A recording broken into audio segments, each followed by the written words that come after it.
एक हमारा हेडिंग रहा था और हेडिंग का नाम था रेडियोधर्मी प्रदूषण। रेडियो धर्मी या रेडियो एक्टिव रेडियोधर्मी प्रदूषण। और इस पर हमने थोड़ी सी बात कर ली थी। हमने कहा था कि रेडियोधर्मी प्रदूषण जो है, अगर उसको हम देखें तो दुनिया में चार महत्वपूर्ण घटनाएं, चार या पांच महत्वपूर्ण घटनाएं ऐसी थीं जिन्होंने मानव को इस सोचने पर मजबूर कर दिया कि रेडियो एक्टिव पोल्यूशन जो है वो ज़्यादा खतरनाक है। एक तो इस वजह से रेडियो एक्टिव प्रदूषण ज़्यादा खतरनाक है क्योंकि उसका प्रभाव तात्कालिक नहीं होता, उसका प्रभाव दीर्घकालिक होता है। दीर्घकालिक का मतलब है कि सैकड़ों वर्षों तक उस रेडियो या उस रेडिएशन का इफेक्ट देखने के लिए मिलता है, सैकड़ों वर्षों तक। ठीक है, तो इसलिए सबसे ज़्यादा अगर किसी पोल्यूशन से हमें खतरा है तो उनमें जो रेडियो एक्टिव पोल्यूशन है वो भी एक गंभीर समस्या है। ठीक है, एक क्वेश्चन आता है कि सर्वाधिक स्वच्छ ऊर्जा कौन सी है? सौर ऊर्जा, क्योंकि उससे किसी भी प्रकार का पोल्यूशन नहीं होता। लेकिन ये जो रेडियो एक्टिव या यूं कहें कि जो परमाणु ऊर्जा होती है, ये भी हानिकारक है क्योंकि इससे रेडिएशन का खतरा हमेशा बना रहता है। तो कुछ महत्वपूर्ण चीज़ें आप देख लें। ठीक है, देखिए, इस पॉल्यूशन से संबंधित कुछ शब्दावली आएंगी, उनको भी थोड़ा सा हाँ ध्यान में रखना। कुछ पदार्थ,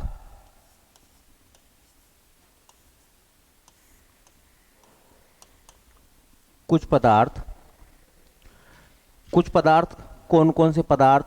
जैसे यूरेनियम, थोरियम,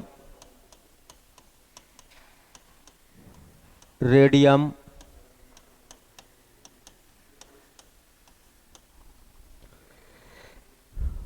प्लूटोनियम,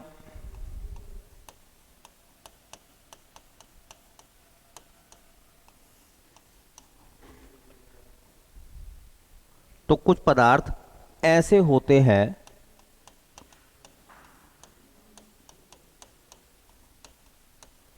जो स्वतः अल्फा बीटा गामा किरणें उत्पन्न करते हैं। अल्फा बीटा गामा किरणें उत्पन्न करते हैं।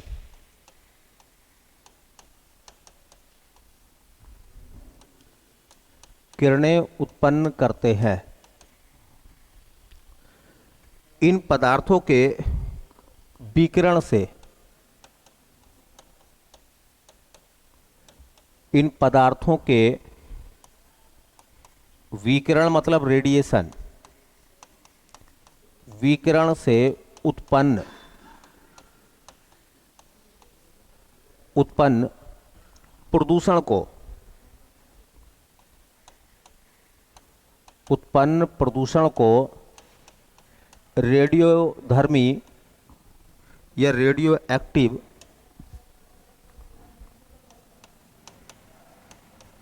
रेडियो धर्मी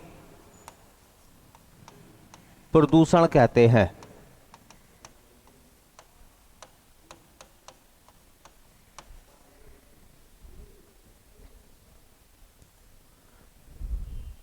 रेडियोधर्मी स्वयं, रेडियोधर्मी स्वयं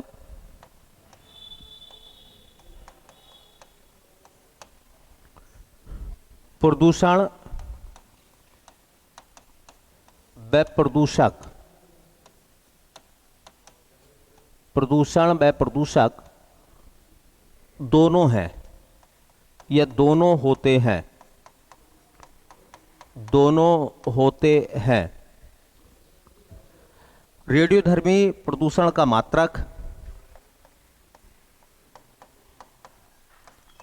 रेडियोधर्मी प्रदूषण का मात्रक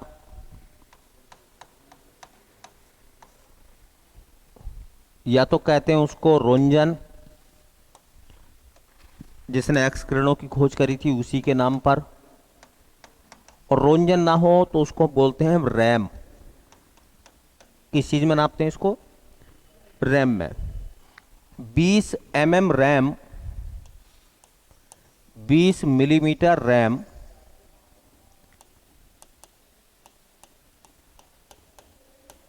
तक का रेडिएशन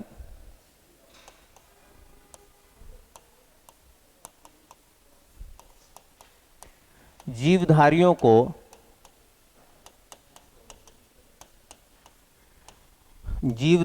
को हानि नहीं पहुंचाता है।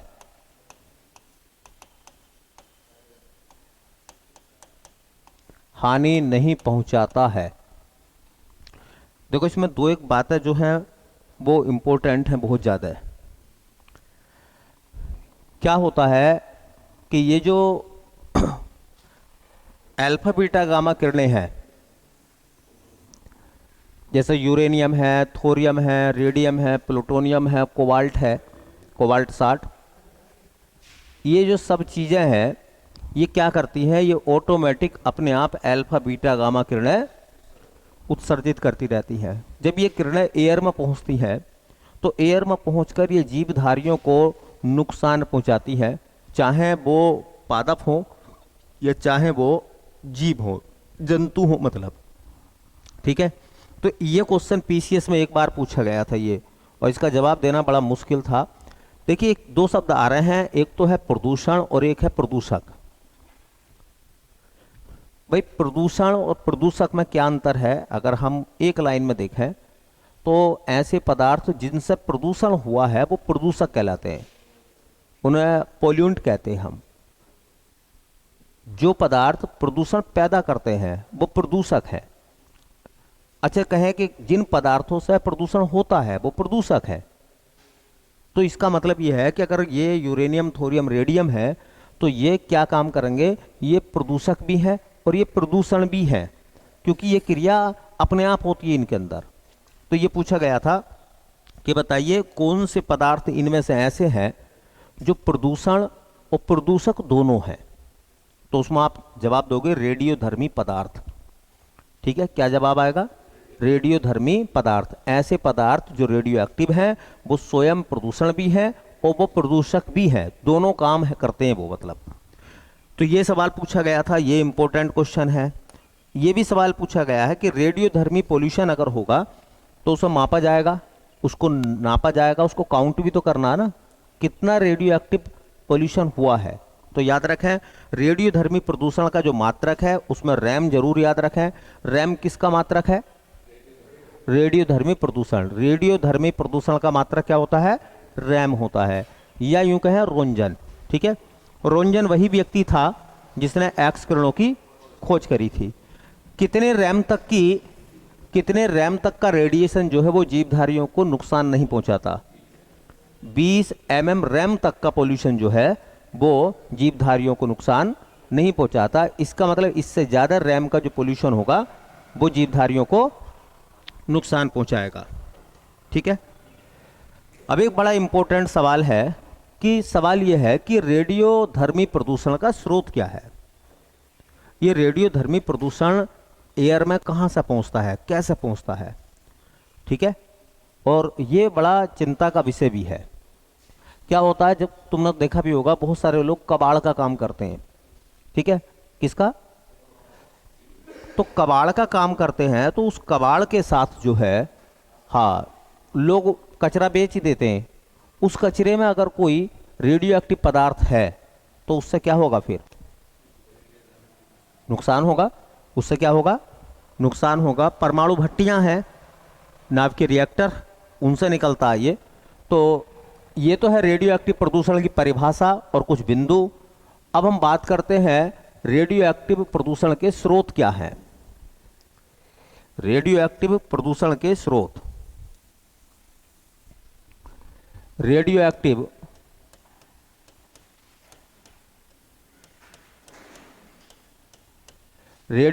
प्रदूषण के स्रोत। देखो क्या होता है ना, करने को क्या था हमारे पास में, हम लोग अगर चाहते तो रेडियो एक्टिव प्रदूषण को 5-6 लाइनों में लिख के हम खत्म कर देते और वो प्री की हमारी तैयारी हो जाती। यहाँ क्या है कि रेडियो एक्टिव पोल्यूशन पर अगर आपको कोई निबंध लिखना पड़ा, ठीक है, तो निबंध लिखना पड़ा तो निबंध को लिखने के लिए कुछ तो जरूरत होगी चीजों की, या मेंस में कोई क्वेश्चन लिखने के लिए आ गया है ना इन्वायरमेंट के संबंध में और रेडियो एक्टिव प्रदूषण पर चीजें पूछने लगा या पोल्यूशन पर पूछने लगा, तो उस सवाल का जवाब जब आप देंगे तो आपके पास नॉलेज होनी चाहिए। स्रोत क्या है, कैसे फैलता है, कैसे रोका जा सकता है, क्या क्या इफेक्ट रहे हैं, अब तक कौन कौन सी दुर्घटनाएं मानी गई हैं, ठीक है। वैसे तो मैंने जो पिछली क्लास में आपको दुर्घटनाएं बता दी थी, 90% सवाल वही बनेगा। 1-2% सवाल ऐसे आते हैं जैसे कि मैंने बताया कि मात्रक क्या है, कौन सा पदार्थ ऐसा है जो रेडियो एक्टिव पोल्यूशन भी है और वो हाँ पोल्यूंट भी है, प्रदूषक भी है और प्रदूषण भी है, ठीक है। अब बात करेंगे स्रोत की, क्या क्या स्रोत इसके होते हैं। तो देखिए मैंने बताया था कि जो नाभिकीय रिएक्टर होते हैं, नाभिकीय रिएक्टर, नाभिकीय रिएक्टर से होने वाला रिसाव, से होने वाला रिसाव, समझिए आपको ये बताया गया होगा कि रेडियो एक्टिव पदार्थ जो होते हैं जब उन्हें परमाणु भट्टी या नाभिकीय रिएक्टर में इस्तेमाल किया जाता तो नाभिकीय रिएक्टर की 10-10, 8-8, 10-10 मीटर मोटी दीवारें होती हैं कंक्रीट की, जिसे हम परिरक्षक कहते हैं। कहते नहीं कहते? तो परिरक्षक क्यों बनाया जाता है? ताकि उसके अंदर जब विस्फोट होगा तो रेडिएशन बाहर ना निकले, और अगर रेडिएशन बाहर निकला तो वो रेडियो एक्टिव प्रदूषण माना जाएगा या नहीं माना जाएगा, ठीक है। तो चेरनोबिल की बात करें या 3 माइल की बात करें या फुकुशिमा की बात करें, यहाँ जो नाभिकीय रिएक्टर थे उनमें जो दरारें बन गई थी, उन दरारों से रेडिएशन क्या हुआ होगा, बाहर निकला होगा, ठीक है। दूसरा क्या है, रेडियोधर्मी पदार्थों का उत्खनन। रेडियोधर्मी पदार्थों का उत्खनन, कितनी अच्छी बात है समझने के लिए कि एक बात बताओ, जहां से रेडियो एक्टिव पदार्थ निकलते होंगे, कहीं से तो निकाले जाते हैं ना, uranium, thorium, radium, plutonium, cobalt, ये कहीं ना कहीं से तो खोदे जाते हैं ना। तो जहां से खोदे जाते होंगे ये तो स्वतः अल्फा बीटा गामा किरणें निकालते हैं, तो वहां से भी इस पोल्यूशन का रिसाव होगा या नहीं होगा। तो एक स्रोत उसका वो बना जहां से उनकी खुदाई होती है। ये वो नहीं है कि किसी वजह से एक्टिव होकर ये फिर पोल्यूशन पैदा करेंगे, ये तो जहां पड़े हैं वहां से भी क्या करेंगे, पोल्यूशन पैदा करेंगे ये। तीसरा क्या है, परमाणु बम विस्फोट। परमाणु बम विस्फोट, तो ये मैंने पहले बताया था आपको, मैंने क्या बोला था, मैंने बोला था हिरोशिमा और नागासाकी पर बमबारी हुई, बोलो। तो जब बम फटा होगा तो उससे रेडिएशन निकला, और वो तो खुले में फटे थे, तो वो रेडिएशन एयर में फैला होगा या नहीं फैला होगा। तो जहां कहीं भी परमाणु बम विस्फोट होते हैं वहां सबसे ज्यादा हानि जो होती है बम के फटने से तो होती है, उसका प्रभाव हजारों वर्षों तक रहता है, ठीक है। तो उससे भी क्या होता है, रेडियो एक्टिव पोल्यूशन बढ़ता है। ऐसी देखो एक आता है, हाँ, कार्बन 14, कार्बन 14 चूंकि ये भी रेडियो एक्टिव है। कोबाल्ट 60, कोबाल्ट 60 ये भी रेडियो एक्टिव है। स्ट्रोंशियम 90, स्ट्रोंशियम 90, कैल्शियम 137,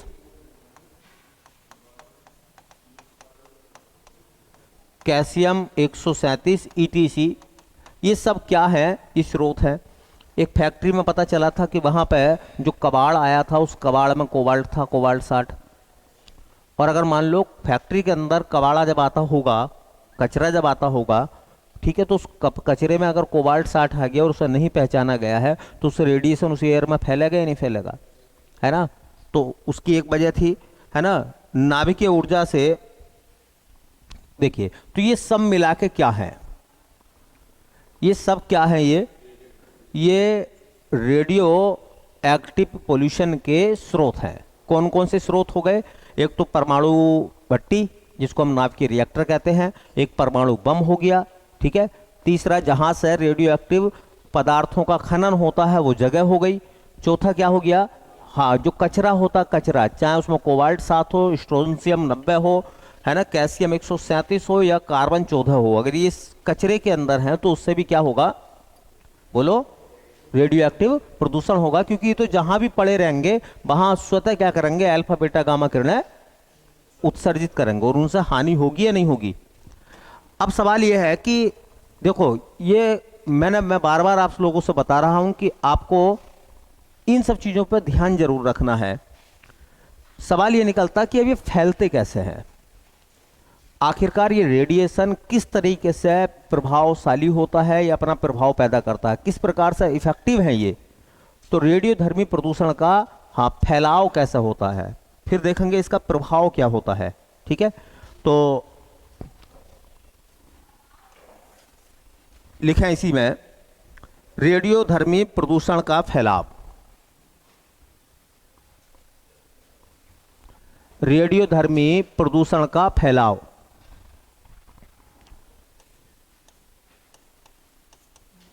रेडियोधर्मी प्रदूषण का फैलाव। देखो समझना इन चीजों को, क्योंकि आपको मेंस में ये चीजें लिखनी भी है, तो इन चीजों को समझना आखिरकार ये किस तरीके से फैलता है रेडियो एक्टिव पॉल्यूशन, ठीक है। तो देखिए, हाँ, रिसाव के बाद ये वायुमंडल में,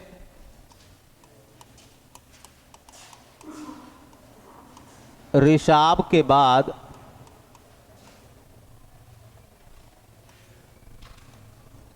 रिसाव के बाद यह वायुमंडल में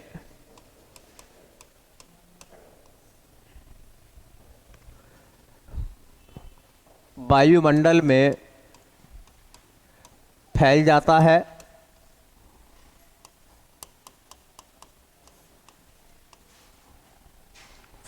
है। उसके बाद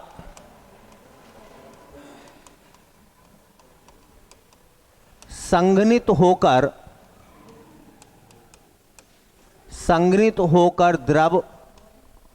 द्रव में, द्रव से ठोस में बदल जाता है, ठोस में बदल जाता है,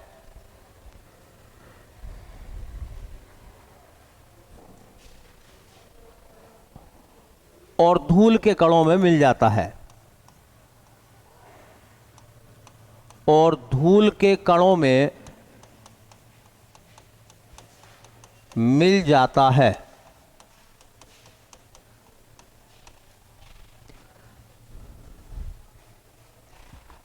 हवा के द्वारा एक क्षेत्र से दूसरे क्षेत्र तक,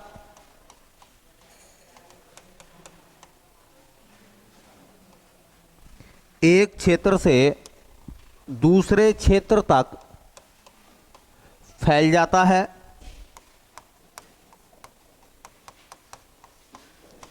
और तीसरी इंपॉर्टेंट बात, मृदा से पौधों में, वो पौधों से जंतुओं में पहुंचता है, ठीक है। वर्षा के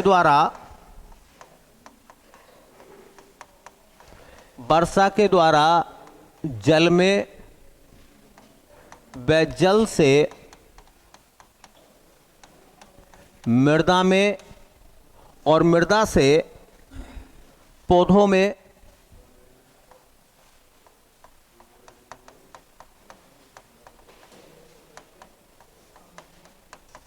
व पौधों से जंतुओं में पहुंचता है।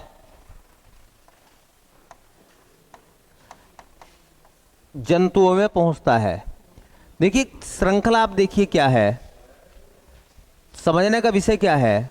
ये रेडिएशन है किरणों के रूप में, और जब कहीं अल्फा बीटा गामा किरणों का या रेडियो एक्टिव किरणों का प्रसार होगा, रिसाव होगा, तो पहले वो एयर में जाएंगी। एयर में जाकर ठंडी होने के बाद में वो लिक्विड के फॉर्मेट में आ जाएंगी। लिक्विड के फॉर्मेट से वो ठोस में बन जाएंगे, छोटे छोटे ठोस कण बन जाएंगे। वो ठोस कण धूल के कणों के साथ मिल जाएंगे, और वो जो धूल के कण हैं, बरसात कभी तो होगी, जैसी बरसात होगी तो बरसात का पानी नीचे गिरेगा, तो उसके साथ ही जमीन में क्या हो जाएंगे, विस्तृत हो जाएंगे। जमीन से कहाँ पहुंच जाएंगे, पौधों में आ जाएंगे, और उन्हीं पौधों को, साग सब्जियों को हम सब खाते हैं, वो हमारे अंदर क्या हो जाएंगे, एक्टिव हो जाएंगे, और हमें लंबे समय तक क्या करेंगे, नुकसान पहुंचाएंगे, क्योंकि हमारे अंदर पहुंचकर हमारे जेनेटिक कोड को बदल देंगे, और जैसे जीन बदले जाएंगे तो आने वाली जनरेशन में इनका प्रभाव साफ साफ देखा जाएगा। तो ये जो सब चीज़ें हैं, ये मेंस में बड़ी इंपॉर्टेंट होंगी आपके लिए, इस पर लिखने के लिए। हम क्या समझते थे, आपके शायद समझते होगे, आप ये समझते होगे कि जैसे ही रेडियो एक्टिव किरणें एयर में आई, एयर से सीधी हमारे ऊपर अटैक कर गई। ऐसा नहीं है, सीधी अटैक नहीं करेंगी, सीधी अटैक नहीं करेंगी, बल्कि कैसे करेंगी, रेडियो एक्टिव पॉल्यूशन पहले एयर में पहुंचेगा, वहां से ठंडा होकर लिक्विड बनेगा, उसके बाद में ठोस में तब्दील हो जाएंगे, बरसात के पानी के द्वारा जमीन में मिल जाएंगे, जमीन से पौधों में आ जाएंगे, पौधों का सेवन हम सब करते हैं, और वो हमारे अंदर बदलाव लाने वो शुरू कर देंगे। ठीक है, चलिए बाकी देखते हैं बाद में।